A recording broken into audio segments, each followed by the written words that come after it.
You are listening to the Just Saying podcast.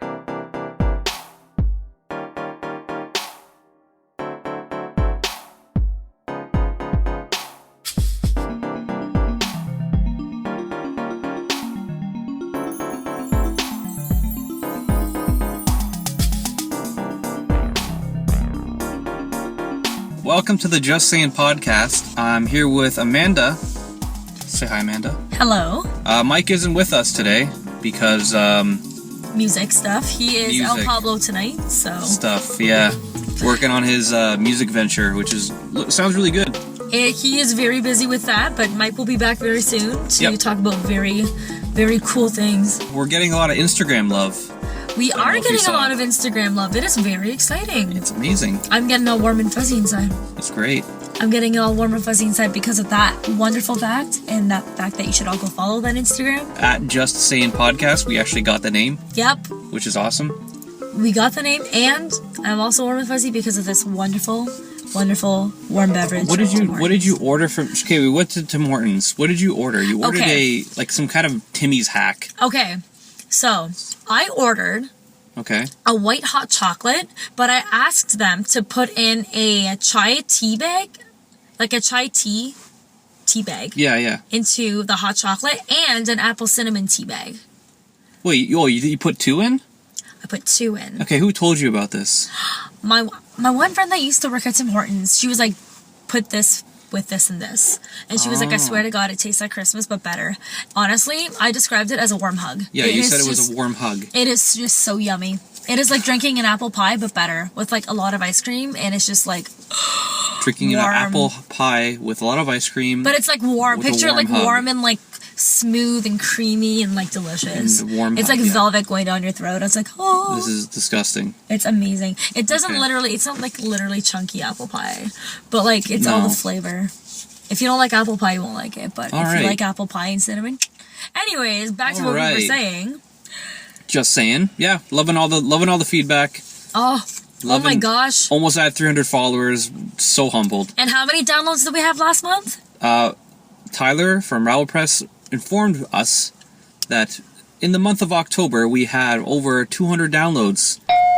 It's all of our episodes that we have up on the website combined. So from what I hear, people are going back and listening to our old episodes, which is kind of what we kind of hoped people would do. This is also making me warm and fuzzy inside, Sal. It really is. Yeah, warm and fuzzy. Hashtag warm and fuzzy inside. Seriously, I think you gotta start doing that one on Instagram, which is why you should all go follow it. So. Yep. The photo for this episode will have hashtag warm and fuzzy inside. Is it? That's awesome. Okay. Anyways. But what was I going to say? We have a very, very intricate topic to discuss this week, guys. Yeah. We feel like that it should be brought to everyone's attention, and it's something that we should, discuss, because it is a issue in society, isn't it, Sal? Coming off the last podcast we did about mental illness, this kind of fits into the same kind of idea. Category. Yes. So so how many mental illness podcasts have we done so far? We've done depression, we've done anxiety, we've done mental illness stigma. Yeah. I think that's pretty much it. Yeah, basically. And I was actually talking to someone the other day about depression, because I was talking to someone about how our depression podcast got like 500 views overnight, or 500 downloads, however you want to say it. And I told him, like, part of the reason why people like to hear about that kind of conversation, that kind of stuff, is that people don't want to, like, if someone's depressed, people will try to correct me on this, but this is just my opinion. But you know how there's those depression hotlines? Yes.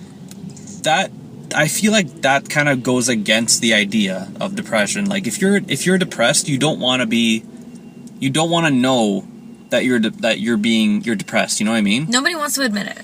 Yeah, exactly. So then you feel depressed, but you don't know if it's the right time to admit it. I'm sure there's a lot of people that won't even touch that phone number because they're like, wow, I feel even more depressed having to call this number. You know what I mean? When someone's depressed and they're like, you can't go to that person and be like, hey bro, cheer up.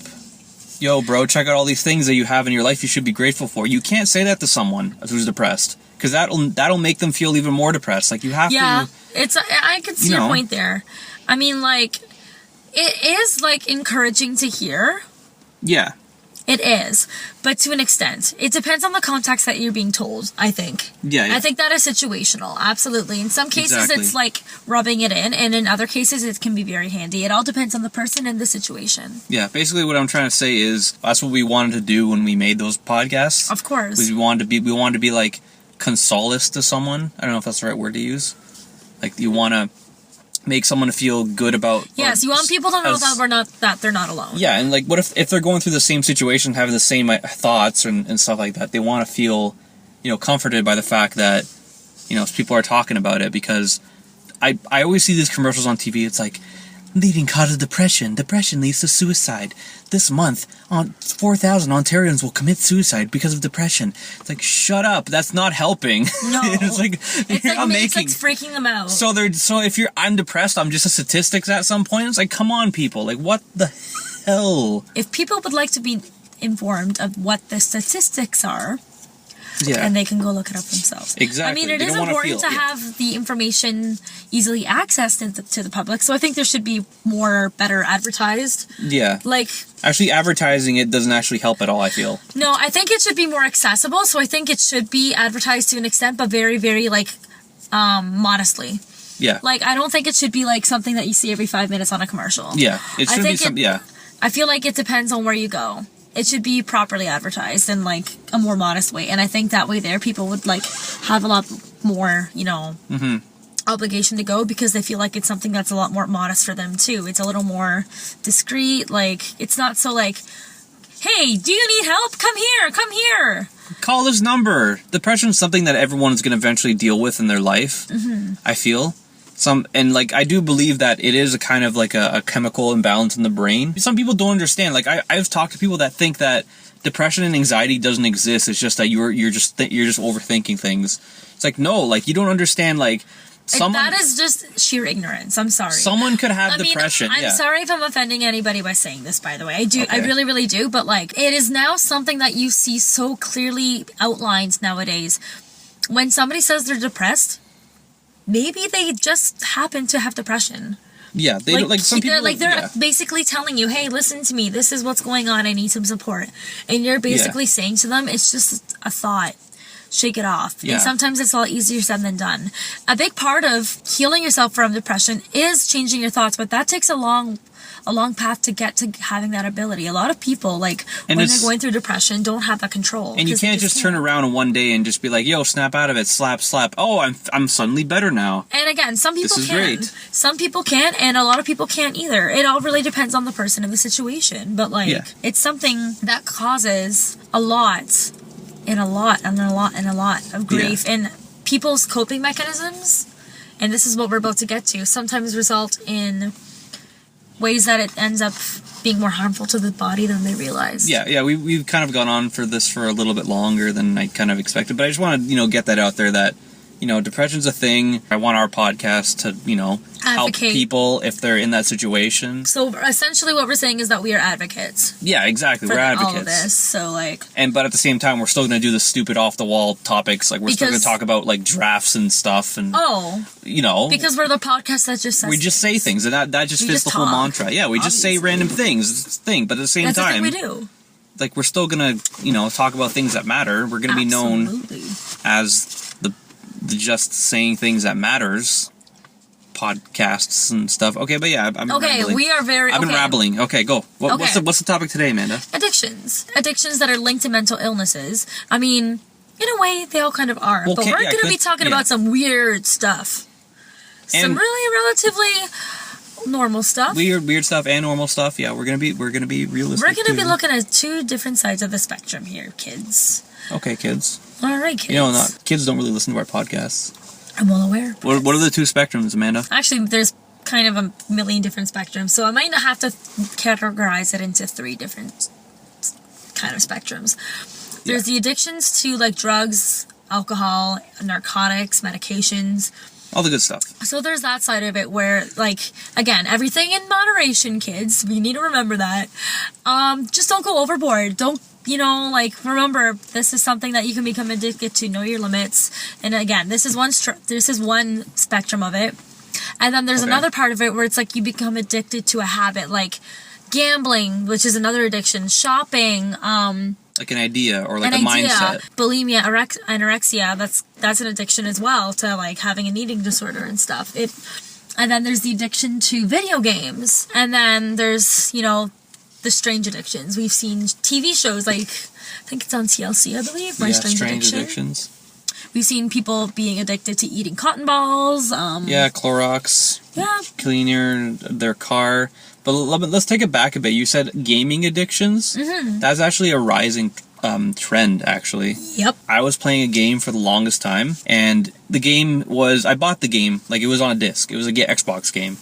I bought it, and then I played it every day. Like, there was like a thing... There's like a mission you could play every day. They call it a daily. The game was called Destiny. Okay, yep, I've heard of this. Yeah, everyone's heard of it. And I would play it every day, and I got so stupidly addicted to this game. Like, I felt like crap because I was always playing this game. Because I'm like, oh, I gotta get this exotic shard for my armor piece and shooting gun upgrade, level up. It's like, I was so, like, addicted to this stupid game. And then I realized that, like, it's all gonna be... They're gonna release an update later, and then all the stuff that I was grinding to get will be easier to get. I'm so happy I just turned my back on Destiny because I was so sick of that game, and like, but a lot of people. It was the most beneficial thing you did, basically. Yeah, a lot of people can't make that disconnect. You know what I mean? A lot of people, it's really hard to have the willpower, I guess. Yeah. Like, it depends on like where you are, like where you're at in terms of like yourself. Like, if you're feeling like you're really, really, really addicted to this game, it makes you feel a specific way. Yeah. You get excited. This is the one thing that makes you happy. Like, this is like what keeps you going. Yeah, and there's also like a lot of cell phone addiction that's coming up. Oh my gosh, yeah. A lot of people have cell phone addictions. Literally, like can't sleep without their phones. Like, kids today, they fall asleep with their phones. It buzzes, and they text them back, and then they go back to sleep. Mm-hmm. You know, kids do that now. It sucks that we have to get to the point where we're addicted to a device. But no, I'm gonna be straight up here.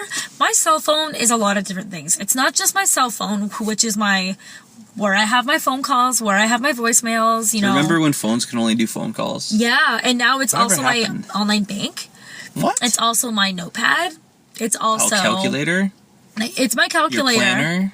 It's where I have all my social media, my camera. You can play all like mainstream emails. Games on it now. Yeah. Like big games on it.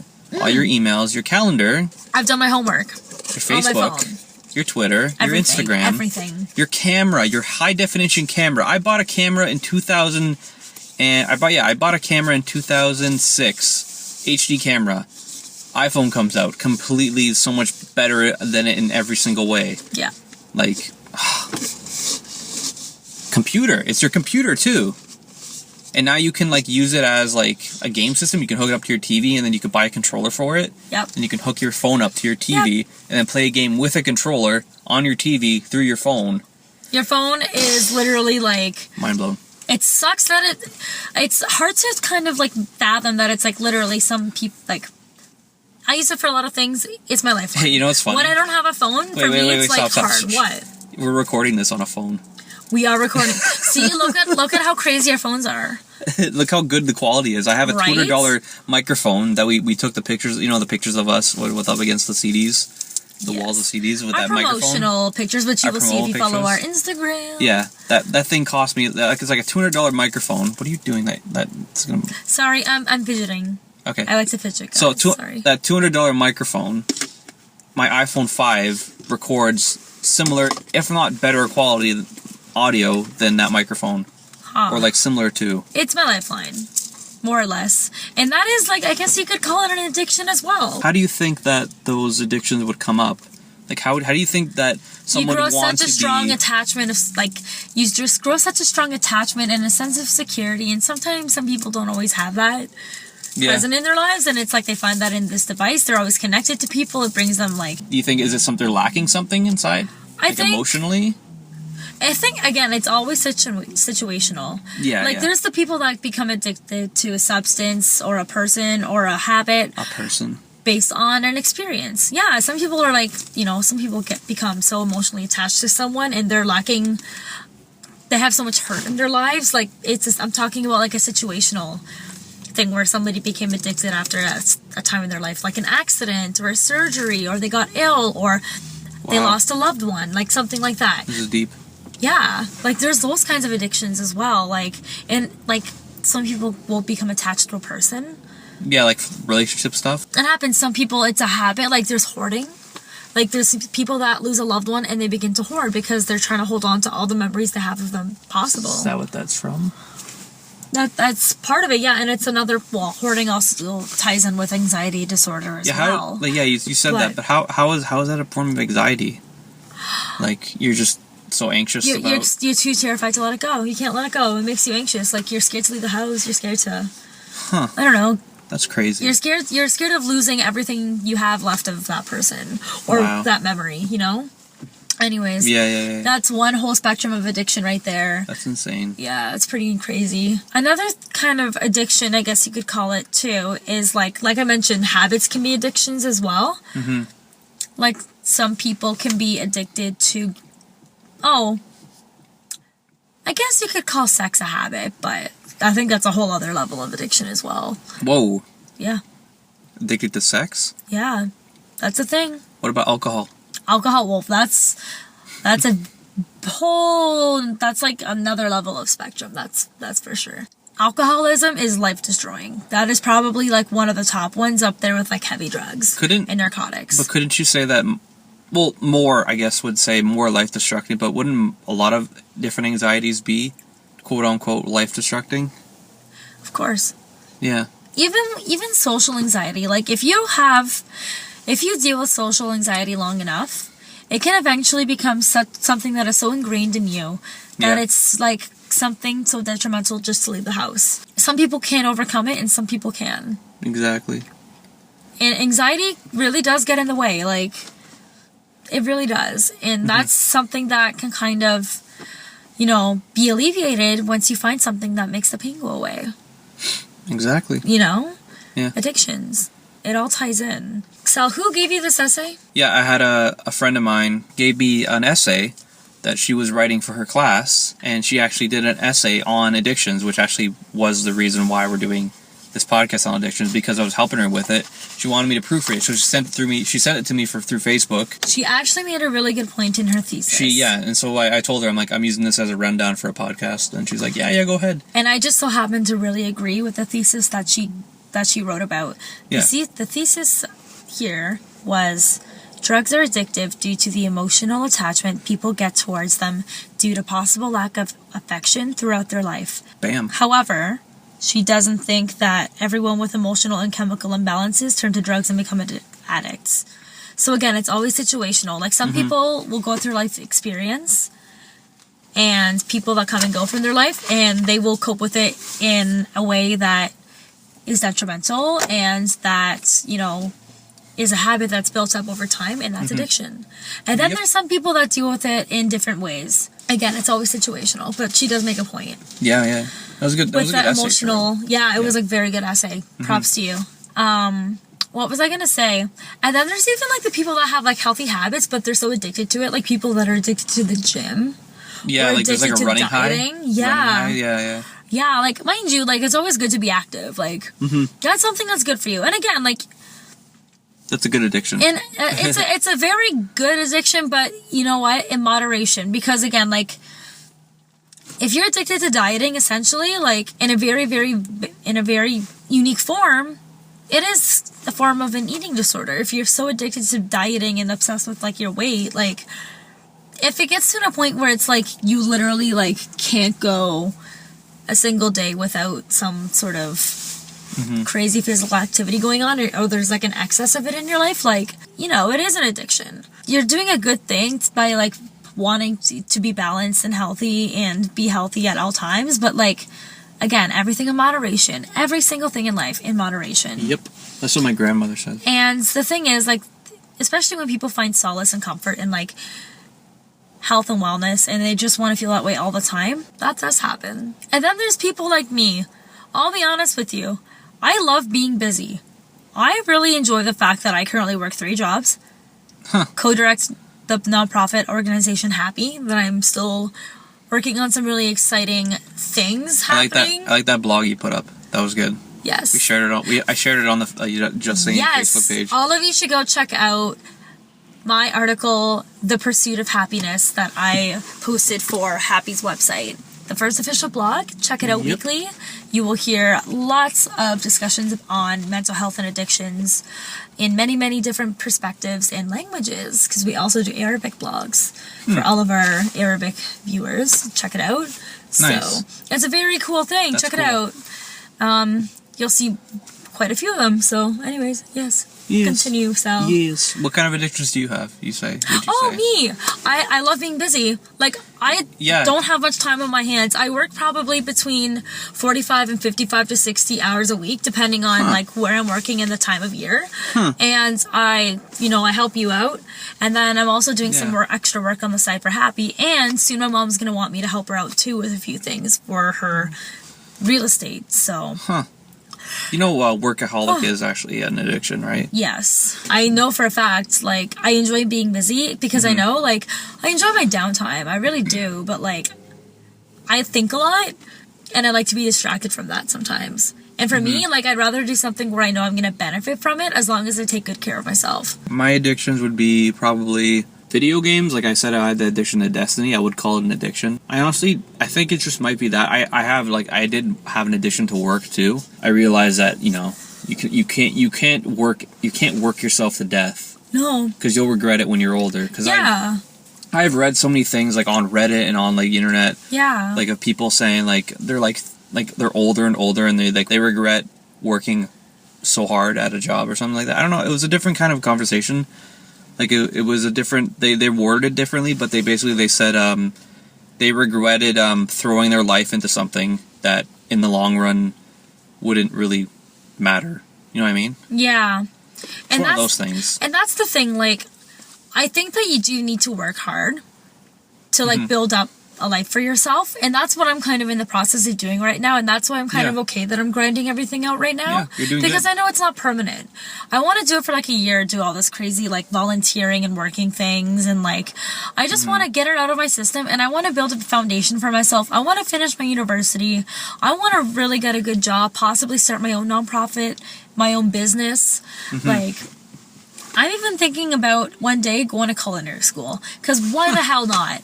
Because I only have one life and I want to be happy. But right now, I will happily work all those jobs so I can get there one day. True. Yeah. So, and that's just good that. Point. Like, I will say, like, I've come a long way from where I've been. And, like, I still deal with, a hint of depression and anxiety from day to day. Like, it's something that I deal with, but I know how to handle it now. Like, self-care and having balance in your life is probably the most important thing. And in terms of addictions too, like, sometimes it's just something that, honestly, I'm even going to say this as a whole other spectrum, genetics. There's so many factors, and it could become something big in your life. And I mean, like, everyone is susceptible to being vulnerable at some point. And again, it's all about being informed, being aware, and remembering moderation. And again, you can always find tons of, if it's ever something you're interested in looking into, there's tons of different resources on the web you can find. So, and a lot of our older podcasts where we talk about stuff. Absolutely. Like that. I still have that Dreams podcast, that thing where you talk about your dream. Yes. That's still on the YouTube channel. It's not on the website, but it's on the YouTube channel. Right on. Yeah.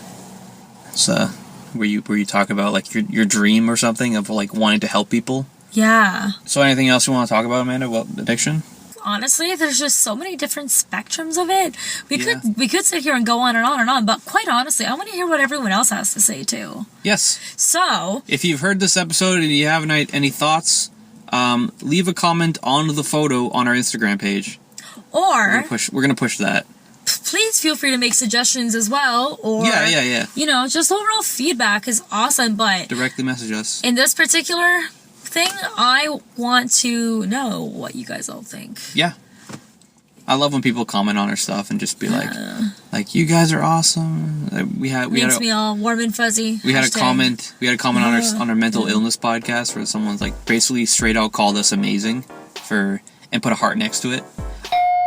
Guys, yeah, that's the end of this podcast episode. If any of you guys are ever interested in hopping on one of these things, coming and hanging out with me and Sal or Mike or something like that, because you have something to say or want to talk about, hey, give us a text or a message or a call or a hoot and a holler or whatever it is. Don't call. That's kind of weird. Don't call me. Yeah, I don't like text, and then we can call. Or email. I like emailing. Yeah, emailing is good. Texting, commenting is good. But don't directly call us because that's creepy. Actually, I don't mind being called sometimes. But anyways, that's another show for another time. Okay, if they know you, yes, that makes sense. But seriously, if you ever have any inquiries or you have something you really want to say, give us a call. Yeah. We like to say things about ourselves, other people, situations, people, things. Just saying.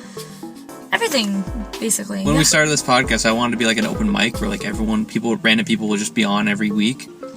And we want to continue with that streak. Yeah. Because I think we've had some pretty cool people on here. Yeah, we had interesting interviews. Hamilton's Finest and Toronto and all over the GTA.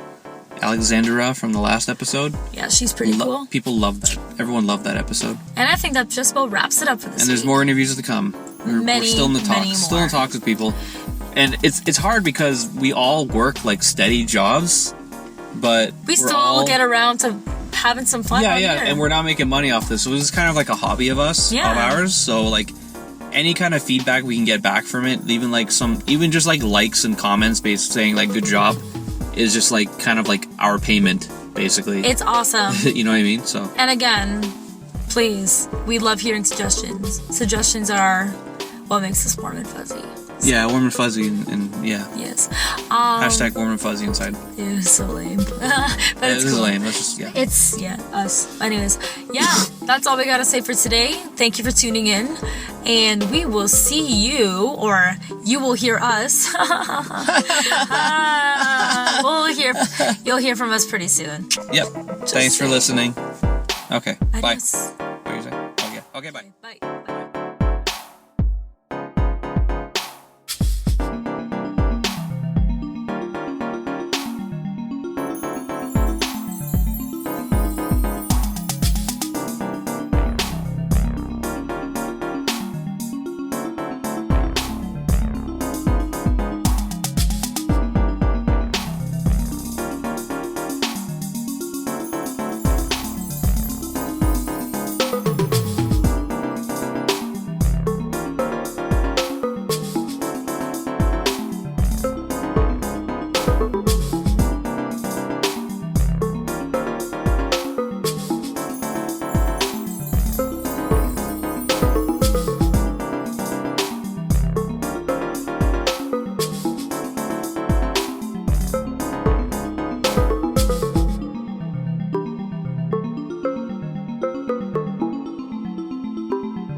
If people want to know the statistics, Statistics? Yeah, cut that out. Okay.